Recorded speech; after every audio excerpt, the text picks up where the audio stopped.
Hey everyone, this week's review is of the Tesla Model S P100D. This isn't really by a name brand.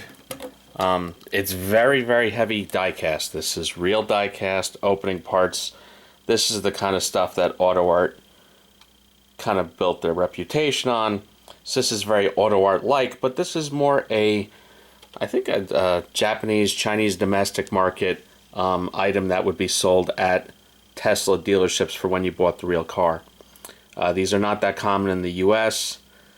They have very high MSRPs of about $300 each.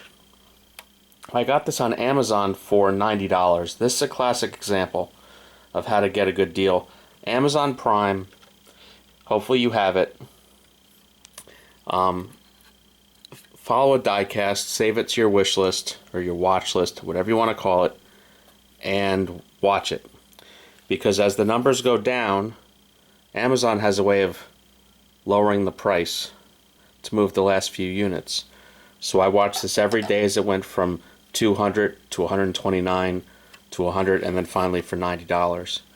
I do this regularly with Amazon purchases. I've gotten quite a few diecasts this way at really, really good prices. Now, this is a refreshed nose cone car. You can tell by the change to the front bumper. I think this came out around 2016 or 2017. P100D means it's the performance dual motor. 100 is the longest range battery and of course the fastest. These do 0-60 in like 2.4 seconds, something ridiculous. What's interesting is this has both dog legs but these struts. The struts are a nice touch. I could do without the dog legs. Carpeted frunk, the front trunk they call this. You have metal brake rotors, the kind of details you'd expect on a high-end car. As I showed you, there's a simulated carbon fiber. It's probably just a water transfer, whatever you'd call that. The trunk is again carpeted, and it shows the fold-up rear-facing third row, which is neat. Paint quality is pretty good. Wheels are good. Details are pretty good.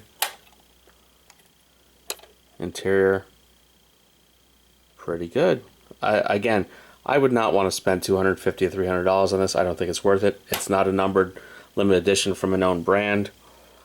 There's obviously nothing to be seen on the bottom. It's slightly better than resin, but I mean, it's an electric car. But at under $100 for heavy diecast.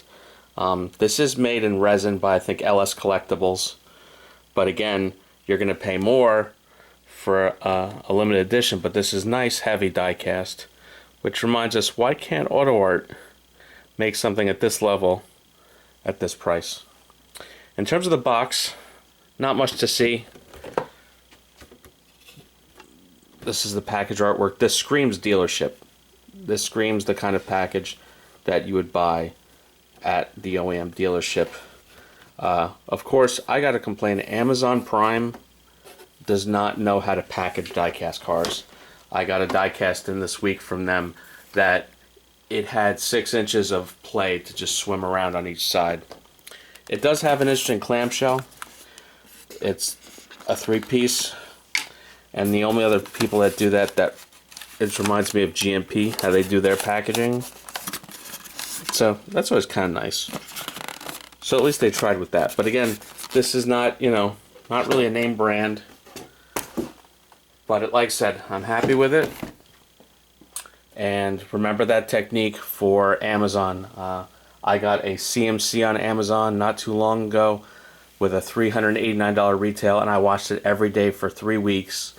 And when it got down to 2 left, I got it for $189. And when you purchase it, then the price goes back up. So, stock Amazon. Have a good one.